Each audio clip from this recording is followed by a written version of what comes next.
And to get us started, what I'm going to do is I'm going to ask our Associate Dean, Rana Halbgevaks, to come up and actually just give us a few words of welcome. Rana?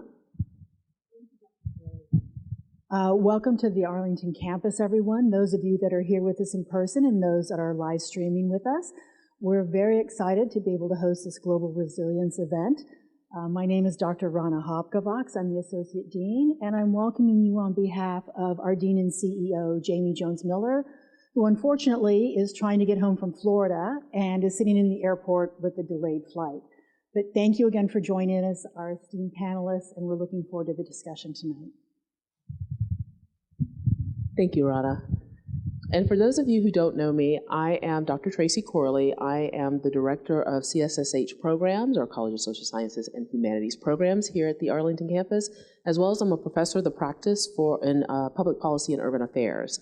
And so I've actually been teaching part-time for Northeastern over the past 3 years, as well as I'm a former Northeastern grad. But I'm now here in a full-time faculty and administrative role with the Arlington campus. And it's very exciting to be here and to see how the campus has shaped up over the past few months as we opened the campus back in January. We're excited to share that also we have one college, Corey College of Computer Sciences, which has students here on the ground, but we will be welcoming students starting in the fall. But to get us started, I want to just talk a little bit more about the College of Social Sciences and Humanities, and also share that tonight we want to keep it as kind of a very interactive, informal discussion, but we will have, I guess you can say, some lightning rounds from our panelists who are joining us here today. But the Arlington campus is, like I say, the first time is our new home for program offerings. Just so you know, the college has over 20 departments, schools, and programs, as well as multiple centers and institutes across our 14 global campuses. In all of our academic units, we advance Northeastern's signature focus on experiential learning by involving our students in constant interactions and cycles of learning, acting, and reflecting in and outside of the classroom. And that includes in things like co-ops, internships, as well as in-classroom projects and capstones that actually involve real clients from private sector and the government sector, as well as nonprofits. Our brand of experiential liberal arts builds engaged global citizens who want to have a positive impact through human-centered solutions.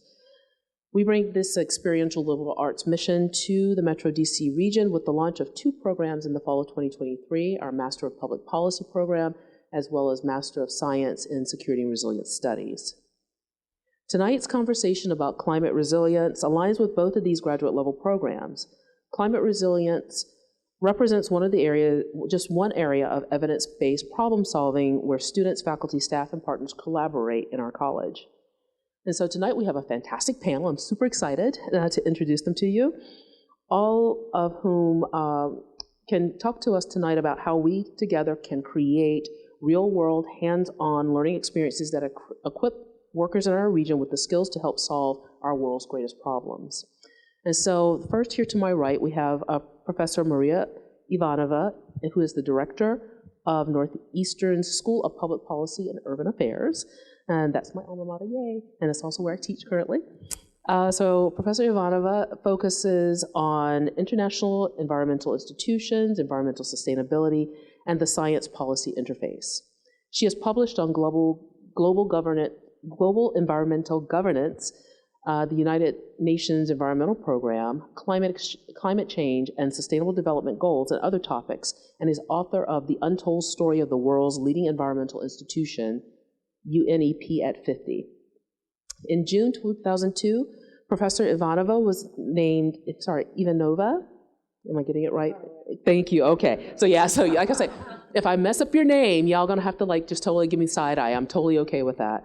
And so Professor Ivanova was named one of 66 inaugural Foundation Fellows of the International Science Council, the highest honor awarded by the Council in recognition of remarkable contributions to the role of science in promoting the global public good. Prior to Northeastern, Professor Ivanova served, am I saying it wrong again? Ivanova served 12 years at the John W. McCormick Graduate School of Policy and Global Studies at the University of Massachusetts in Boston, where she directed the Center for Governance and Sustainability and the PhD program in Global Governance and Human Security. So then to her right, we have Professor Stephen Flynn, who is recognized as one of the world's leading experts on community and infrastructure resilience. As founding director of the Global Resilience Institute at Northeastern University, he leads a major university-wide research initiative to inform and advance societal resilience in the face of growing human-made and naturally occurring turbulence. He is a professor of political science and has affiliated appointments as professor of civil and environmental engineering and professor of public policy, and is a guest scientist at Los Alamos National Laboratory.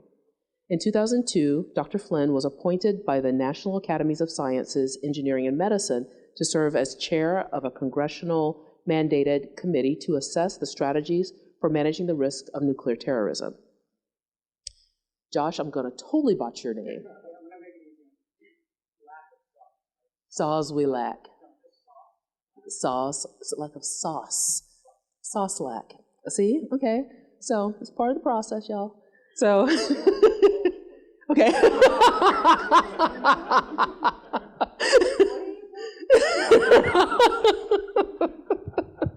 So Josh Soslack is an internationally recognized advisor on climate and disaster resilience and sustainable development. He advises governments, corporations, international organizations, and NGOs on building sustainable and resilient infrastructure and business opportunities in both the developed and developing world.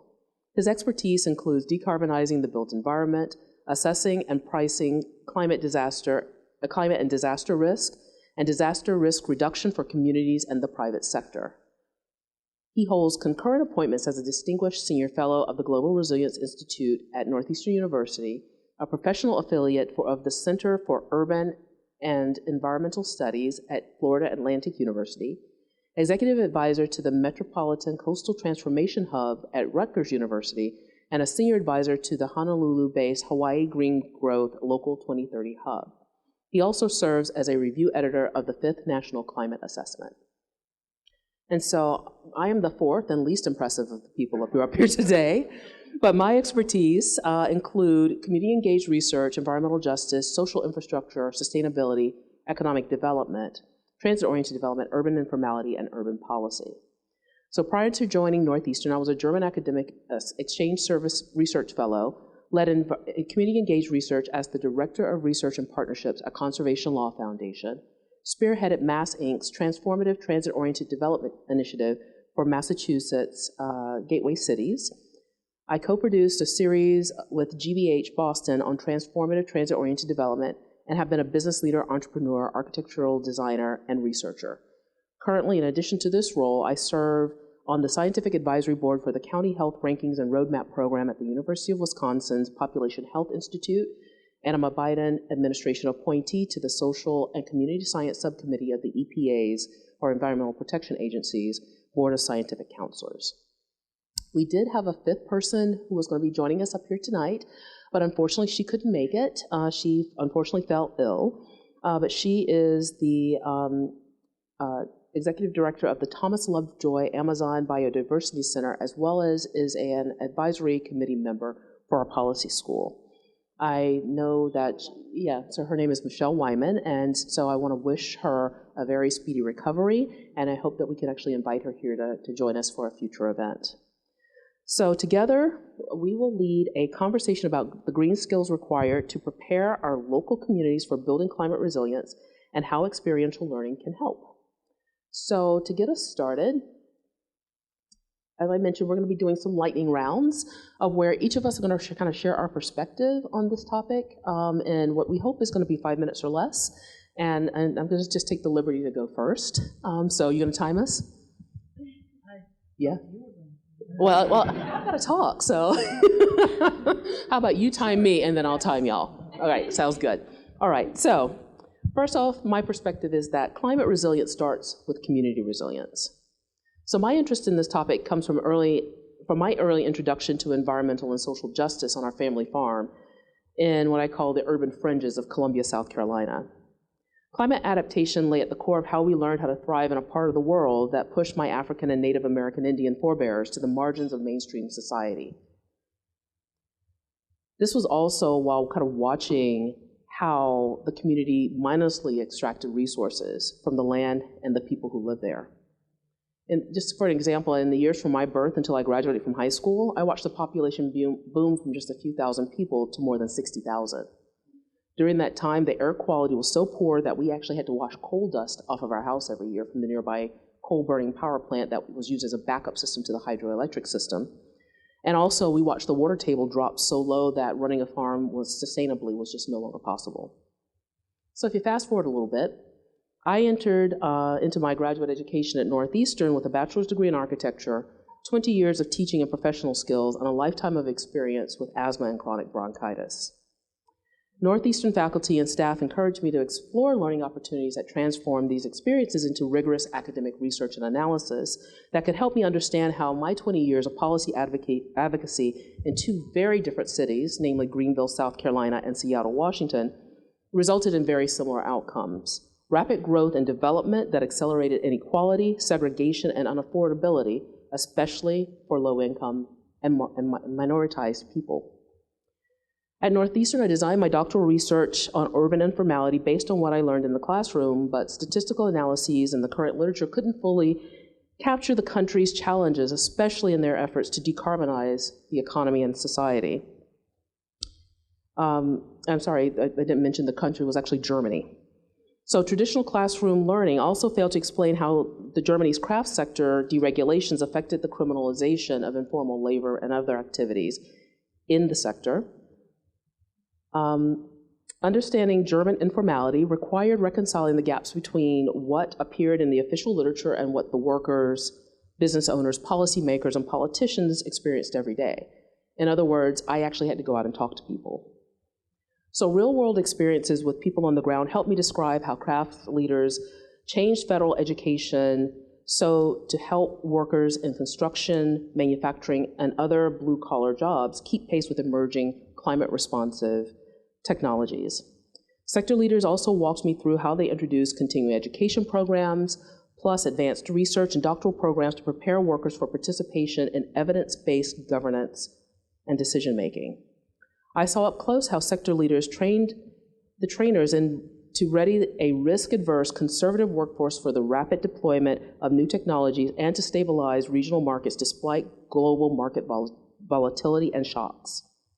Using what I learned in Germany about participatory governance and regulation of regional markets, I convened stakeholders from small cities across Massachusetts to advance sustainability and climate resiliency through equitable TOD and TOD, transfer development, just make sure, and downtown revitalization.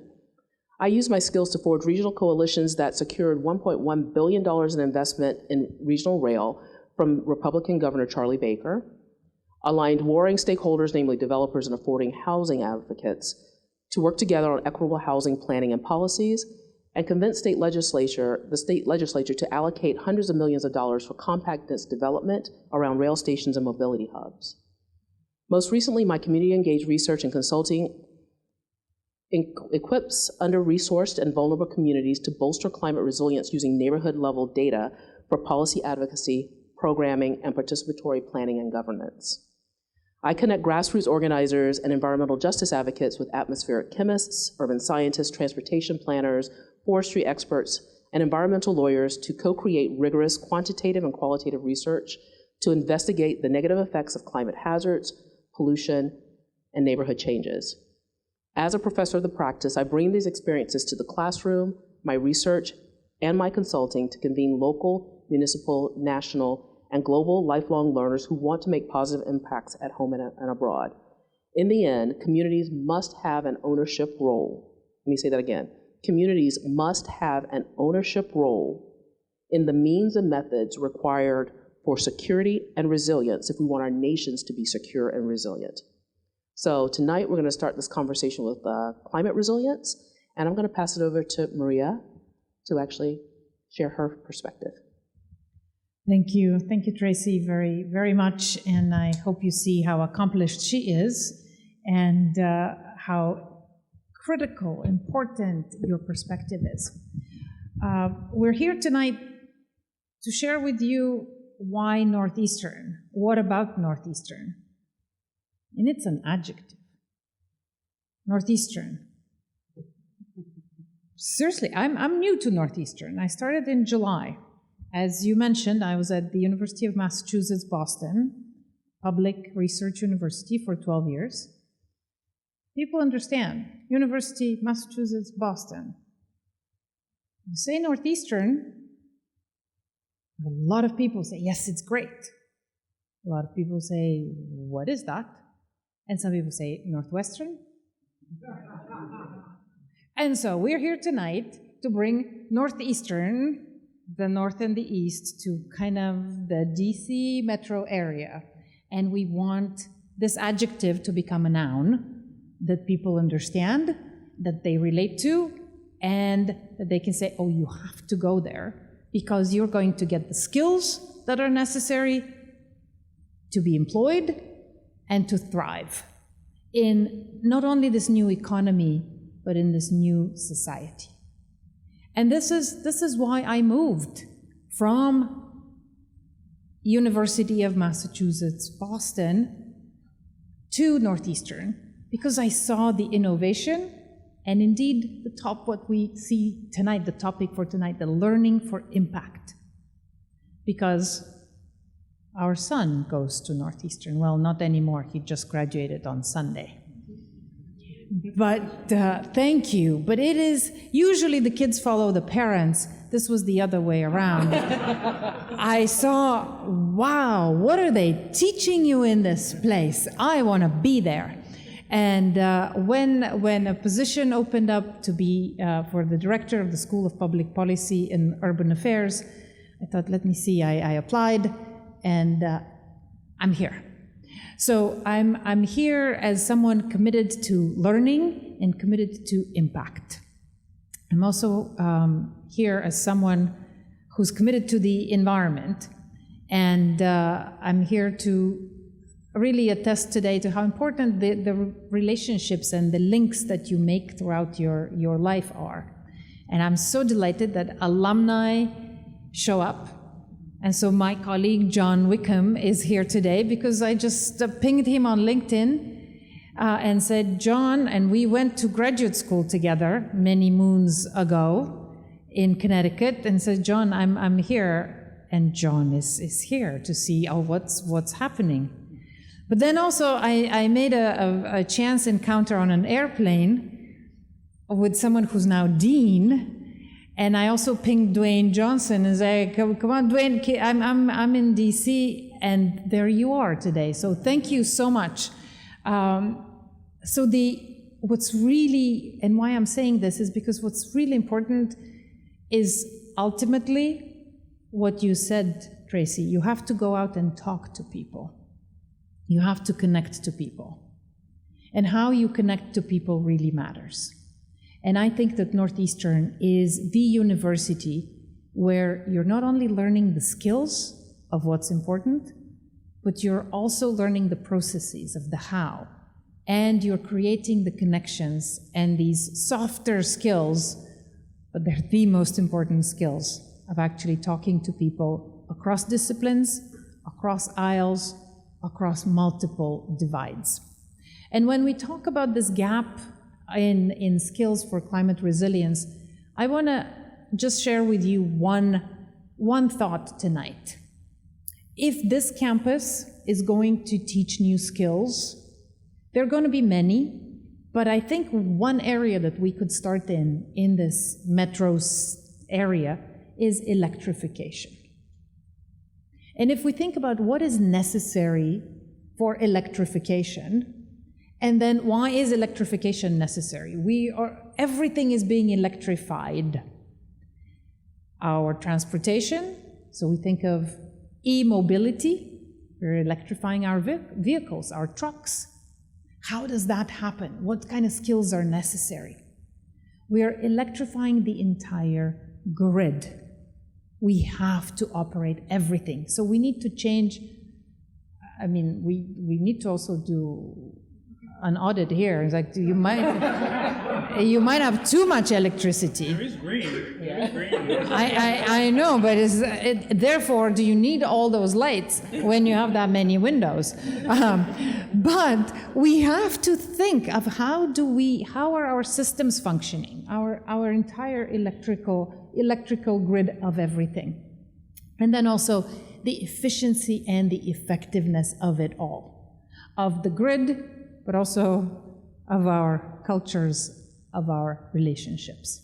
And so I just want to very quickly share with you 3 quick stories that might actually give you an insight into what Northeastern is. On the e-mobility in student skills. This semester I taught international environmental policy for students from undergraduate to master students and PhD students, and master students across all of Northeastern's programs. One of the students, Jasreet, is an engineer. She's a civil engineer, and she took a policy class that she had never thought she would take a policy class. And she wrote her paper on e-mobility, on batteries for electric vehicles. And she did a fantastic job and could connect why we need these batteries, how we're getting the rare earth metals for these batteries, what is happening, and what the entire industry should think about. Now, she got 2 offers for 2 co-ops, and this is the Northeastern DNA, is this cooperative experience, one with a small NGO that is thinking about the social equity, and one with the e-mobility branch of BMW. And she called me and said, which one should I take? What should I do? And I said, take them both. I said, can I do that? I was like, yeah, why not? You could do them one after the other. And then you will go and see, do I like to work for a small NGO at home in California? Is that where I resonate? Or do I do BMW e-mobility, the high power company? And so she's going to do them both because Northeastern allows you to do that. It gives you the connections, it gives you the opportunities, but then it gives you the time. You can do both of these things, and both of these are paid, mind you, and that matters. So, and then workforce development. We are not only developing the skills of our students, we're working in developing the skills in our communities. My colleagues have now created these Impact Accelerator, Professor Alicia Modestino and Carrie Moldsby, who have created this Impact Accelerator C to C, city to city. Now it will be community to community, and they're working on workforce development in Boston. And now we're going to hire 2,500 or however many youth in Boston across, or maybe 25,000 across Boston and 2,500 at Northeastern. But we're going to take at-risk youth, any youth in Boston who want to work for the summer and to learn and earn. And that's a workforce development. My other colleague, Joan Fitzgerald. I was about to say, we're looking to bring C2C here to Metro DC as well. So, just so you know, keep an eye out for that. And Joan Fitzgerald is also working on these issues, and from both a scholarly perspective and hands-on, how to improve this workforce for the new century and for climate, for resilience. And then I work with a gym in Boston, inner city weightlifting, that takes at-risk youth or formerly incarcerated, usually young men, and turns them into trainers. You take a burden and turn it into a weight. And now, some of our colleagues that are on the advisory board are looking for workforce so that they can go and change all of the electric grid in Boston and change the lights and change the wires. And then they connect with inner city weightlifting and say, can we take those kids and those young men and work with them to change the electrical system? So electrification gives us an opportunity to change the entire workforce, or to empower, to mobilize a workforce at all levels, from changing lights and light bulbs to thinking about BMW's e-vehicles. And this is what Northeastern does. And then finally, we're changing mindsets. And this is the business of a university. And that's why we are all where we are. Because at one point, we took a class and someone told us this is how the world works. Or someone said this is what the impact that you can make in the world. And at Northeastern, we do policy with impact. We do policy and practice that changes minds and changes cultures. But ultimately, what I want to leave you with today is that we need electrification. Yes, we need electrification of the economy, but we also need to electrify our imagination. Because as Einstein once said, imagination is more important than knowledge. And I firmly now believe that Northeastern is a place where that can happen and where you have the opportunity and here the space and the views to electrify you. Thank you, Maria. I'm going to pass it over to Steve. I have to say that lightning round, that wasn't 5 minutes, but that was amazing. So, Steve, give us a moment. But it was your job to time me. I was giving you side eye. You just, yeah. You have to say, Maria. That's right. Go ahead, Steve. Is that chance to really combine, bring, this sense of we have to really tackle these problems in different kinds of ways than we've been tackling them here in this fair city. But also that we have to do it in a way that with a sense of urgency and with engagement. And we're not going to get there without different skills and with a real sense of excitement about what needs to be done. So with that, kick it over. All right. Well, this has really been an impressive group of people. And so I hope you really are enjoying the opportunity to kind of listen to this. I'm going to talk about three things. I'm going to tell you a little bit about me. I'm going to talk a little bit about why climate resilience is important, and then lastly, I'm going to talk about how that ties back to the approach that Northeastern's taken. So I grew up, I can see my house from here. I grew up in Northeast Washington, as a matter of fact. So there's the tie back, right? I never realized that, Steve. And so everybody's been picking on DC, but I'm one of the natives, one of the four. It's a secret society. I don't know who the other three are. If you're one of them, please don't tell me. We have to go into a secure facility to talk about it. Washington's a swamp, right? It's the Potomac is tidal. It's why that thing you see out there is called the tidal basin. And so it is affected by climate change. And in my day job, that's a great bio. I'm a managing director at Deloitte Consulting, and I help lead our climate sustainability and equity practice, both our work for public sector clients as well as commercial clients, and then globally. We are investing in this space because it is very important, because it is where the future of the work that we do. We're the largest professional services firm in the world. We have about 425,000 people around the world. I had no idea the firm was this big until I joined. And we did some research a couple of years ago on, the cost of inaction on climate, but also the value of action. And it's really interesting. I actually ended up at Deloitte because a former colleague of mine in Australia had joined Deloitte as a partner a couple of years ago, and he sent me this report.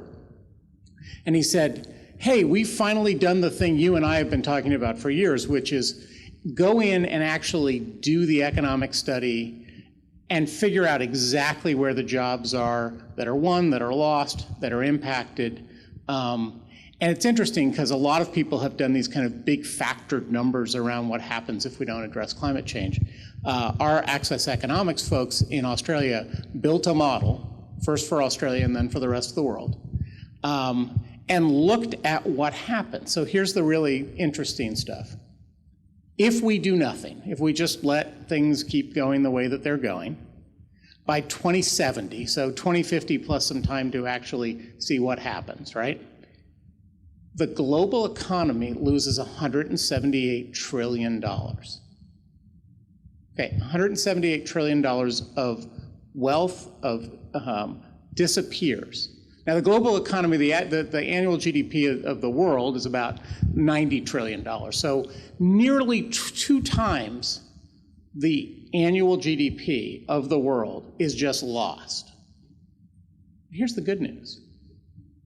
If we actually do the stuff we're talking about doing, if we work on climate mitigation and climate adaptation, if we invest in it, if we spend money,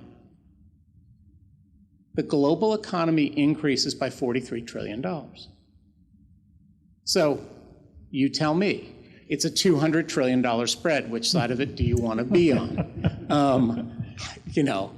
wasn't a math major, but I can figure that one out. It doesn't take 3 really smart professors to figure that one out. Okay, so how do we do that?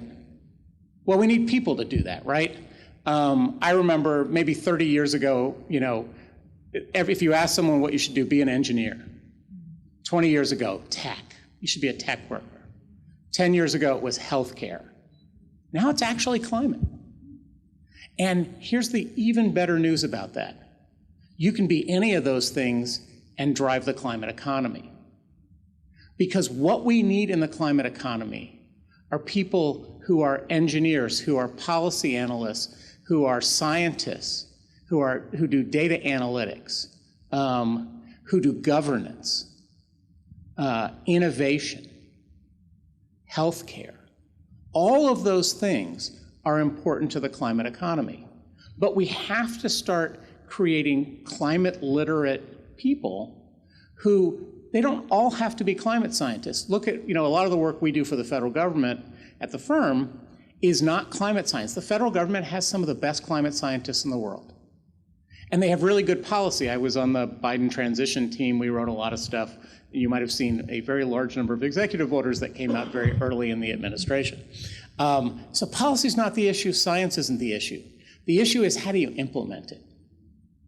How do you actually spend the trillions of dollars that we have appropriated through the bipartisan infrastructure law, the CHIPS Act, the Inflation Reduction Act? If you can't, appropriating the money is great, but you actually have to spend the money, spend it on effective things, and bring the private capital into that.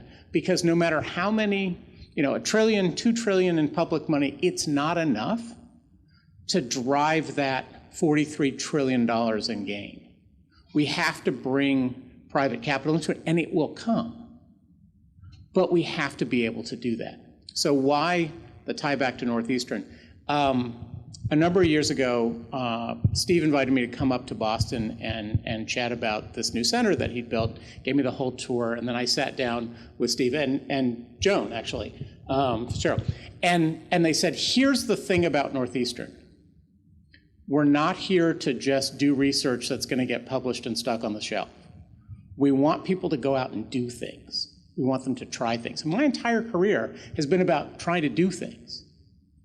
And I thought, well, this is actually a great way to bring really smart people and get them to actually go out and try things, because that's what makes a difference. We have a lot of we have a lot of great data that sits on computers that nobody knows how to use. We have a lot of great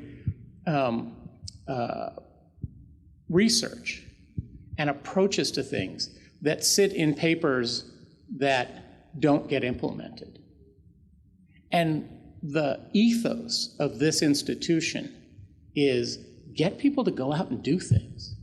And so this is the perfect place to train that workforce, to create that pipeline of the people who, when we're all sitting on a beach with a frosty drink with a little umbrella, are actually going to be saving the planet. I will leave you with one little thing, which is the dirty little secret is that climate change is not destroying the Earth. It's destroying humans' ability to live on the Earth. 66 million years ago, a big chunk of rock hit the Gulf of Mexico, and about everything over about 40 pounds that walked on the face of the Earth disappeared. It all came back, right? We're here because the Earth will recover.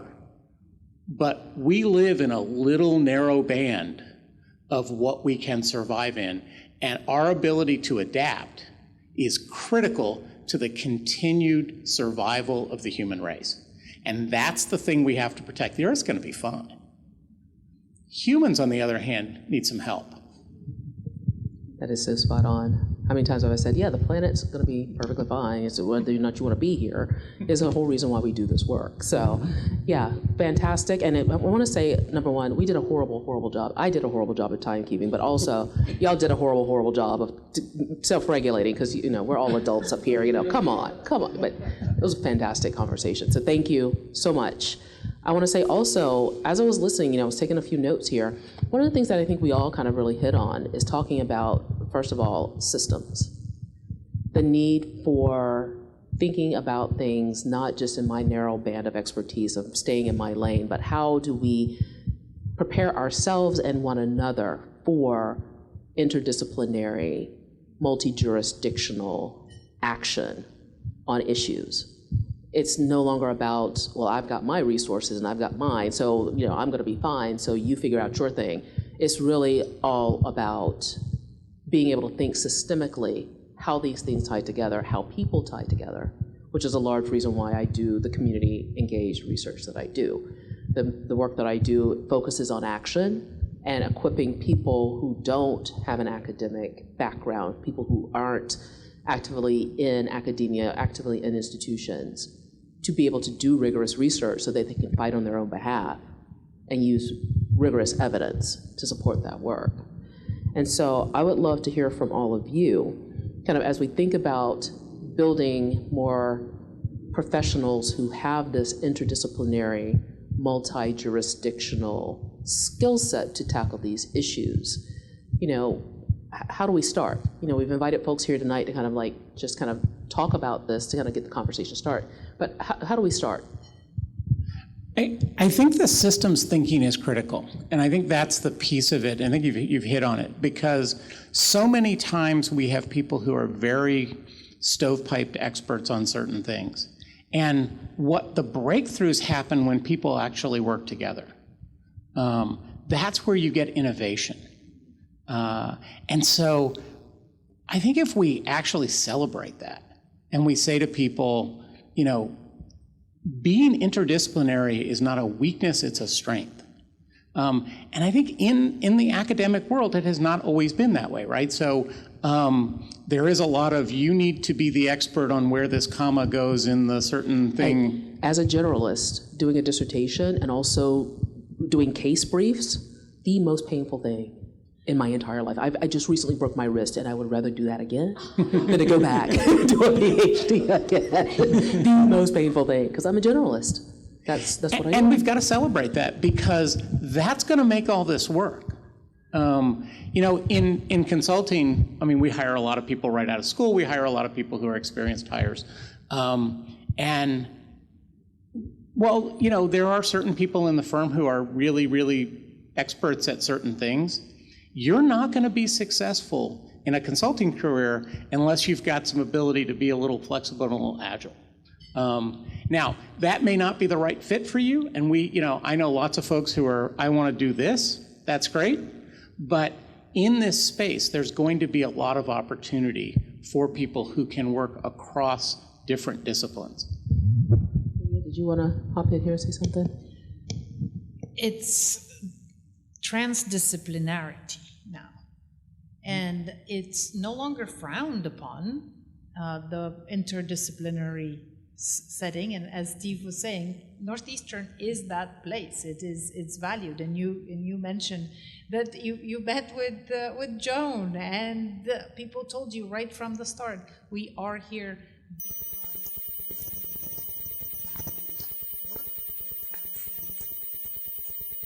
The transdisciplinarity piece, when you're asking where do we start, Tracy, I think that we make this space that transdisciplinary transdisciplinary magnet, because you can do that. Transdisciplinarity involves not only the multiple disciplines, but also sectors beyond academia. That's where you work with government, with communities, with NGOs, with other stakeholders.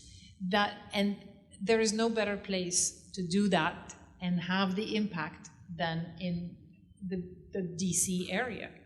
Because you can go and ask the questions, just like you're doing in Barbados and Dominica. What are the questions that you're asking? And we will help with research and with answers. We can go ask the government. We can go ask the World Bank. We can go ask the IMF. What are the questions? I mean, the IMF now, headed by Kristalina Georgieva of Bulgaria, let me just put that out there. She used to be the director for environment of the World Bank, and now she has put climate change front and center in what the IMF does, and is changing the entire way the IMF is actually lending. And the IMF is going to be thinking about how they integrate climate change in all that they do. And Mia Motley of Barbados has been absolutely critical in shaping that dialogue. And so that's what transdisciplinarity is having your finger on the pulse, but not of one pulse, but many, and being able to say, this is what's happening. And I think there's no better place for that ethic and that kind of approach than here in the DC metro area. And Maria, I'm not as current on this in the academic world, but I think you're the exception, not the rule. Because my experience with other academic institutions is they haven't gotten there yet, or they're starting to get there. You guys were there, I don't know, 10 years ago, probably longer than that. Because there, another major research institution in Boston I spent a little time at was not there. Yes, and there are other institutions who have been there. And this is why I pointed out, I came from UMass Boston, where I was hired explicitly in 2010 to create a new PhD program in global governance and human security.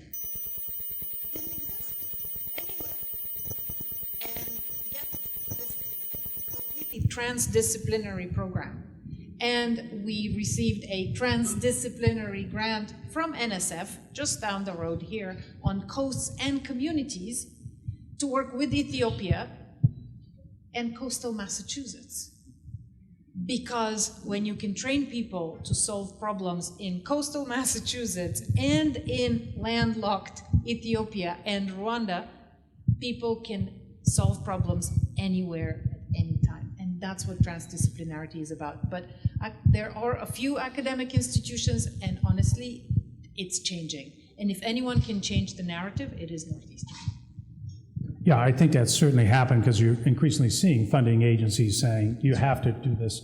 A big part of the Biden administration is the Justice 40 goals, for instance. They really want to focus that we don't just spend our resources here to the advantaged communities, but we also get at disadvantaged communities.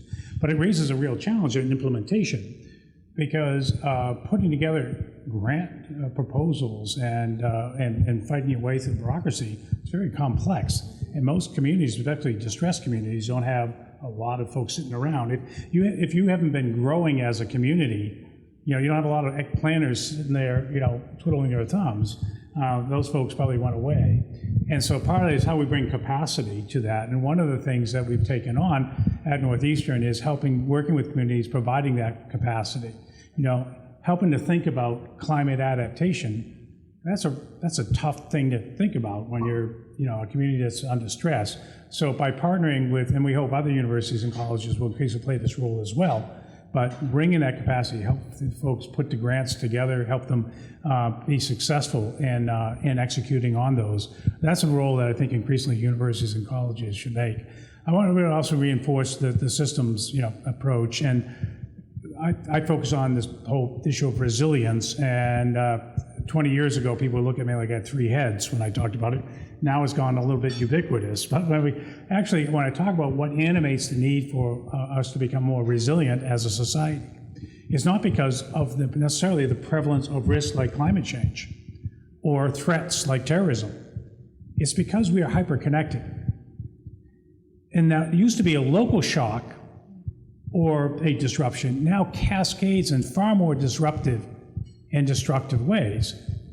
COVID-19 is your perfect illustration of this. I mean, there's been pandemic outbreaks, throughout human history, but none of them moved through the entire global system and nodded almost to its knees in about 45 days. That wasn't the result necessarily of the microbes, it's because we are hyper-connected and highly interdependent. The systems we rely on are that way. And so if we try to solve problems without understanding that context, in most cases we're really talking about systems of systems, a natural system versus the built system. And of course a social system that has to operate, which is our communities. If you just have that narrow slice of that problem, you're not likely to get to very effective solutions. The how to do it, one of the things I did at the outset when I came to Northeastern was with one of our graduate programs that we'll be offering here, the Security and Resilience Studies program. But we set up a program in critical infrastructure resilience where half the students were graduate civil engineering students and the other half were public policy students. And we put them in the same class. I co-taught this with Professor Rup Ganguly, and together we basically put people in groups of 4 or 5. Our project was working with Massport on their resilience plans. We worked with and we finished the semester by their briefing out to in their board of directors room the findings of their class. I'll just share one vignette that shows why I think that you want to have that kind of experience. Second class, my colleague Ganguly says we got to have a quiz. Us in the social science, arts, not so quizzy, but engineers, they wanted a quiz. I said, okay, sure, we got to do a quiz. So we had a quiz. We were talking about risk and evaluating risk, and the question was, the scenario set up was, the mayor of Boston is going to get $45 million to deal with risk, and there is a 20% chance of him having a potential terrorist attack, and there's an 80% chance of a hurricane. How much should they spend on each of that money on those risks? And the engineers broke up their calculators and they pounded away, and it turned out it was like 16.6 million is going to terrorism, and the remaining amount is going to hurricane. And one of my students, the public policy students, stood up and said, "That's wrong." I said, "What do you mean it's wrong?" He said, "I'm telling the mayor to spend all $45 million on counterterrorism. He can blame that on an act of God for the hurricane. He's going to get beat up if it's terrorism." And the engineers were enraged. They were like, "That's wrong. Look at and what the conversational that came out of that was this very rich one, which I was beating up on my public policy student. Maybe some money spent on hurricane would be a good idea, given the risk. But on the other side, hey, this isn't like a calculus exam. At the end of the day, people are making decisions and choices, and that's on a lot of different variables that may not be how the problem is constructed. So the key here is you got to set up those environments, not just where you're teaching these things, but you're also allowing people bring their experiences, the students' experiences, and start to look at how they approach these challenges in different kinds of ways.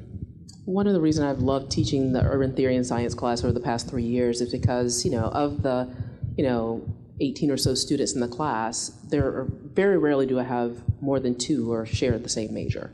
So I will have engineers, architects, data scientists, public policy students, public administrative students, security and resilience studies students, nursing students. I even had one student who was in the nursing program and was actually working as a full-time nurse during the pandemic, and realized because of all the Black and brown people she saw dying in Philadelphia that she really, really, really wanted to understand the policy side of things to make a real change, because the work that she was doing every day was not doing what she needed to do. And so to have that level of passion and that level of diversity in the class makes just reading the discussion boards just one of the best parts of my day. And you have to have those different people working together, and this gets back to this thing about transdisciplinary. So in the last 20 years, take COVID out, just natural disasters. How much money has the federal government spent on recovering from natural disasters? Anyone? Okay, it's over $100 billion, okay? Federal government's written a check for over $100 billion. How much money has the federal government spent on pre-disaster mitigation? Less than $1 billion, okay? Why? Because they're stupid? Because they don't listen to Steve and I? No, because of budget math. So this is the really stupid policy thing that we haven't fixed yet, which is when Hurricane Sandy happened and the federal government came out, it was $800 billion, excuse me, not $100 billion. When the federal government came out and Congress allocated $50 billion for Hurricane Sandy recovery, that money didn't count in the budget process. It's a supplemental appropriation. It doesn't score. All the money that you spend pre-disaster counts against the budget cap, okay? So this is how every year the military goes to Congress and says, I need a special appropriation for the wars in Iraq and Afghanistan, because they somehow didn't put that in their budget request. For 20 years, they forgot, and they had to go back and ask for the money. And this is a little game that gets played in Washington. So the policy context, how we do budget scoring, discounting, all of that matters, not just the engineering. But in the end, you can have the best policy in the world. If you don't actually design something that is resilient, it doesn't help. So you need both. And maybe just add, and further how this trickles down. When you go to the mayors and governors, you'd say, well, they should be investing in mitigation, right? I mean, it's their cities, it's their state. Well, given the calculus, well, what's the probability of this happening in my term of office? It's a 1 in 100 year event. They're obviously becoming a bit more frequent. And if it does happen, the feds will come in and they'll give me all this money in that post-storm, post-disaster declaration. So, and yeah, it's supposed to be like an 80-20 relationship here, but if I basically inflate the numbers a little bit and do a little show, I'll make myself okay out of it here. So we create this essentially, moral hazard of governors and mayors not investing in this because they're counting on the resources coming in afterwards. And so we're running around saying, hey, we've got to adapt to climate change and rising sea level. We've got some structural impediments. It's not like we have a fresh sheet of paper here that we can draw on to get there. We have all these approaches and regulations and policies and laws that restrict what we actually can do. And so we have to be smart about where we are and then also about where we want to go. There's a lot more we can say about this, but I'm just going to leave with this thought before opening it up to questions that, as an architect, I remember seeing the signs, pavement is forever. And I'm like, that's a lie. They make jackhammers for a reason. And so here we are promoting jackhammers and thinking about how we approach climate resilience. And so I want to just take a moment because I realize we're getting close to 7. I want to say, is there anyone who has a question or a comment or a thought that they want to share? Hi, well, thank you so Hold on one second. I'm going to give you my microphone.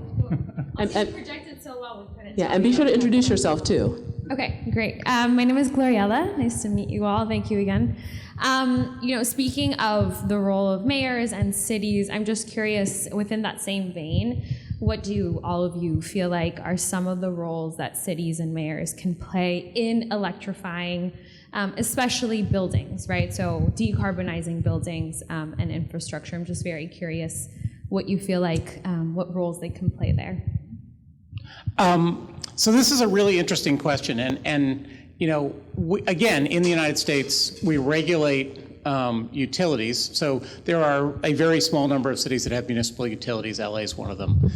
But most cities, the utilities are investor-owned utilities that are regulated at the state level. So there's, what can the city do to influence that? After Hurricane Sandy in New York, Con Edison came to us and said, give us some federal money so that we can make the grid more resilient. And we said, okay, but you have a process to go to the state and ask for that money through the rate case. So you go and do that, and then come to us and ask us about the federal money. But the city's not involved in that process because they're not a player, even though they're the ones affected by it. So I think one of the things that they can do is they in some cities, they're setting building code states are doing that as well. I think it was New York or California that just outlawed gas ranges. But in some states, so Virginia is what's called a Dillon's Rule state, where cities can't actually do anything. They don't have authority to do anything unless the state legislator proactively gives it to them. So the city of Alexandria over there wanted to do a bunch of stuff, and they went to Richmond and said, let us do this, and Richmond said no. So there's a bunch of stuff they can do, there's a bunch of stuff they can't do. One thing they can do is encourage citizens to do things, because what the city itself does is less important than what all the businesses and the residents in the city do. And so what Alexandria and Arlington are doing is they're using their ability to change certain regulations and incentives to actually get people to do things that are beneficial.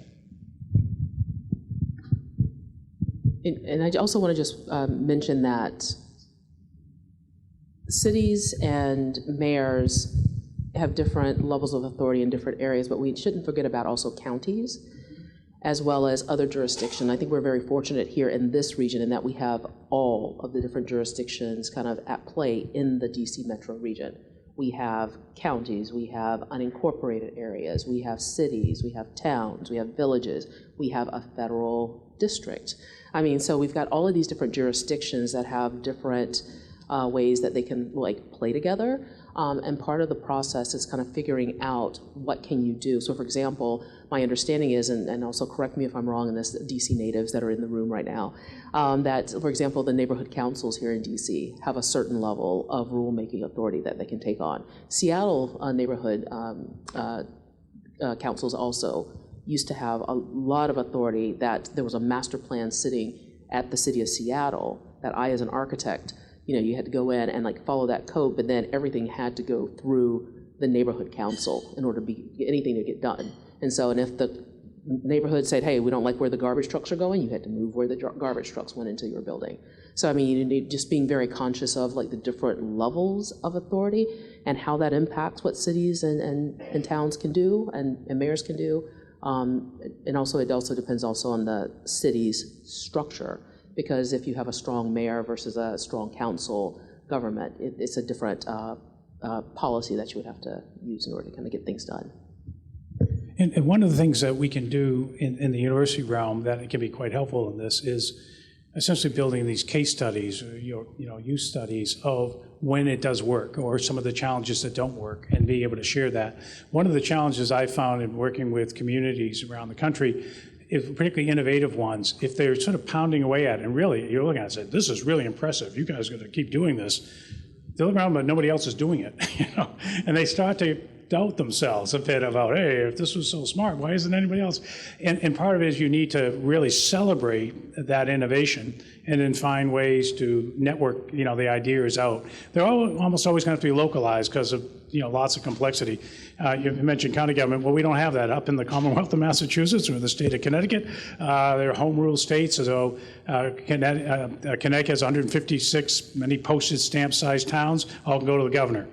And talk about dysfunction. I mean, it's really hard to aggregate around something like climate change when you have that level of hyperlocalism.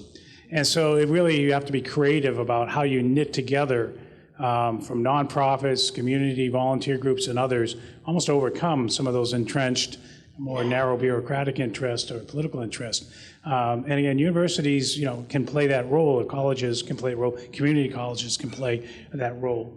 And I keep making the case. They're not just places where you pay a lot of money, you have your kids go to, get degrees, or you bribe to do research. Universities actually and colleges can play, they're anchor institutions in their communities. And let's use them and engage in that way. And I'm proud to be a part of a university that does that. And let me ask, are there any other questions? Did you have another question in the audience? Sorry. Oh, Thea. One in the back and one up here. Hello, everyone. So yes, my name is Jamie Story. I'm actually part of the university here in Arlington at Northeastern. I'm our marketing manager. So maybe you could tell, but I am not from Washington or North. I am from the South. I am from Georgia. And so surprisingly, maybe not surprisingly, we do not learn about climate resilience maybe ever I did not learn about this until even post-grad. So my question is to inform others and to be an advocate for global resilience, or not global resilience, for climate resilience. How can we do that beyond Northeastern and beyond the DC metro area?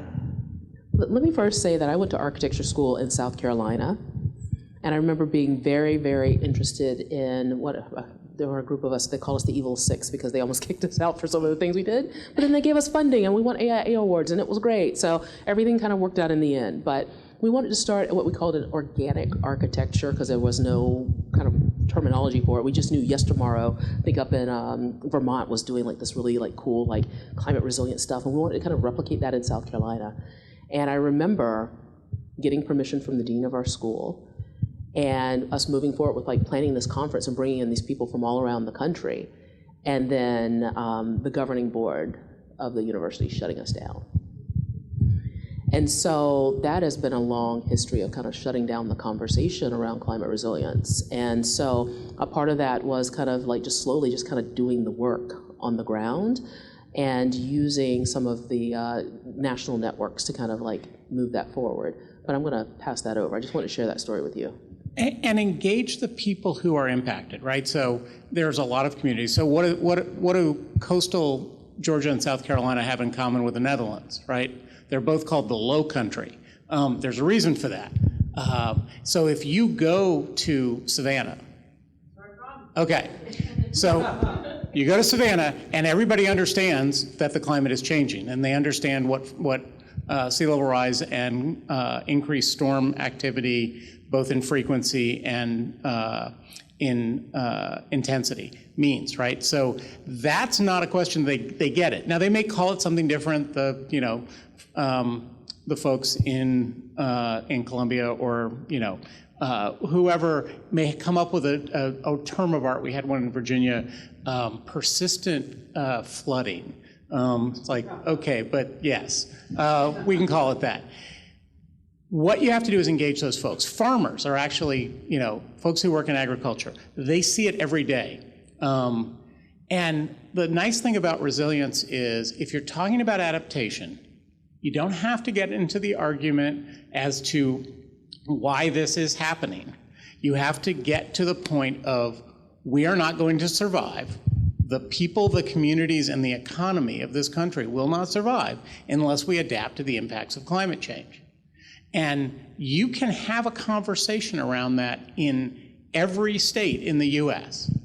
You can have that in Arkansas. The former governor of Arkansas, Asa Hutchinson, who was at DHS for a number of years, understands those issues, right? And so you can do stuff in states that it's not politically viable to talk about climate change. You can still talk about the fact that we have to adapt to a changing world.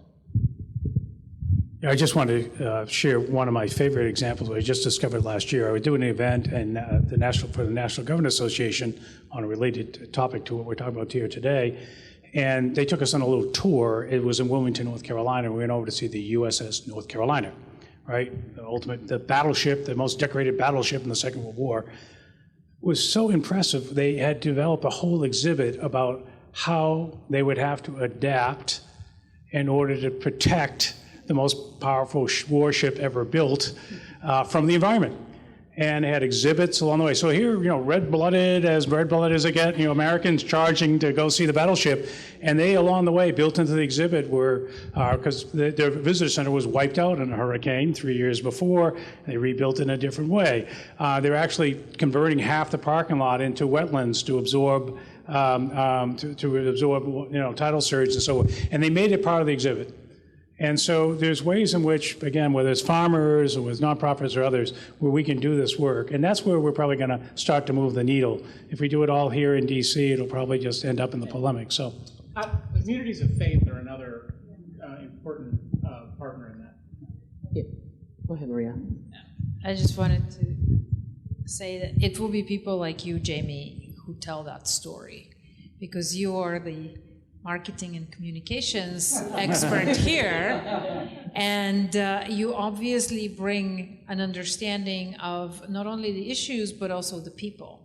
And it will be more and more people like you who tell the stories. Ultimately, this is what we need. We need to be able to tell a story.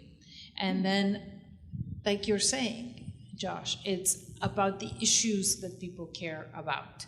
So whether it's their jobs and they can't get to their jobs in Boston because of snow, in Savannah because of rain, or in California because of fire.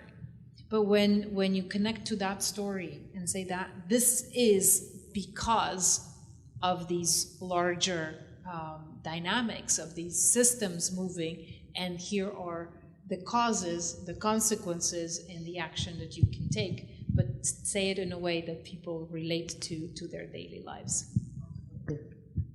And I realize we're at 7 o'clock, so if there are those of you who have to go, I completely understand, but I want to make sure that we acknowledge one more question over here. Jamie, do you have the mic, or? Oh, you have it, oh, there we go. So yeah, so we have a question over here. Is Alan? So yeah. Yeah. Oh, no, wait, we want to make sure for the live stream, yeah. Thank you.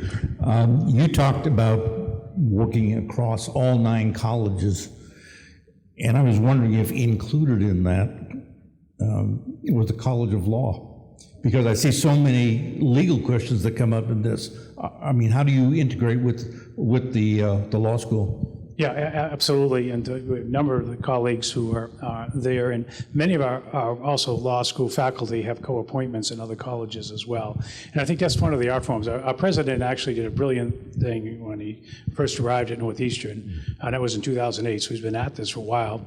And he came in, he got the board to agree to create a number of new faculty lines, but the deal was if a dean wanted them, they had to have a co-appointment with another college. They could replace any faculty they wanted with their own money, but if they wanted a new hire, in here, they'd have to find. And so it brought a cohort, and I was part of that cohort, that came in that basically already have that. So that creates this kind of initial point here where folks are already coming in with an interest of connecting those dots. And Are you having law students participate in some of your classes? Yeah, well, some of the classes they certainly are in. My class, I guess, that I taught here, I did not have a law student in. There's enough flexibility often in the program for that to happen, but I have law students as researchers on their co-ops or their research experience. They get involved with the projects that we're doing. Yeah, I also want to say that my degree was in law and public policy, and so I took classes both in the law school as well as in the policy school. And I know that that has actually transformed, but we have the joint Master of Public Policy JD degree that people can actually get. So, and I know that we have, like you say, a number of joint appointments, including one that's currently in the Biden administration, who is a lawyer with the joint appointment in the policy school and the law school. And so there's a lot of collaboration there. And I think it's also important to point out that our college, at the core of our mission is humanics. It is around humanics and social justice. That is at the core of making sure we recognize the human in all of the things that we're doing as a university, as a college. And I have to say that that is also Northeastern University Law School's emphasis is on social justice. And so there's a lot of really good alignment there, especially in the climate space.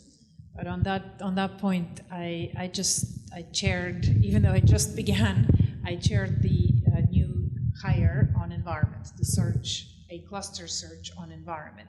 And this was exactly the task. No one gets appointed in only one college. Any faculty has to have at least 2 appointments across the colleges. And one of our hires is Sharmila Murthy, 50-50, law school and policy school, and she's currently at the Council on Environmental Quality. So we'll have to wait until the administration is over for her to come, but she works on environmental justice. So she's one of the new hires. But I am trained by lawyers, by environmental lawyers, even though I got a PhD. And my vision for Northeastern is to develop a program, an initiative on environmental law and policy. And so this is something that I'd really like to build up. And I think working here in the Metro DC area with people who are not only interested in, but kind of ingrained in the environmental law and policy, and you've been, Josh, at CEQ, will be an important way to jumpstart the program. And so we'll see how we use this space. Excellent. And with that, I'm going to actually wrap it up for us this evening and say thank you very much, everyone, for joining us. And I want to encourage the folks who are here in the room to kind of stay, mingle, enjoy the food and the drink that we have here for you tonight. If you're actually joining us with the live stream tonight and you have questions, we weren't able to get to those tonight, but if you actually drop those questions in there, we will actually get to those and follow up, or you can reach out directly to us. You should have our contact information through the live stream and through the event registration. So thank you once again to all of our panelists for showing up today and for this great conversation, and I'll leave it at that. Thank you.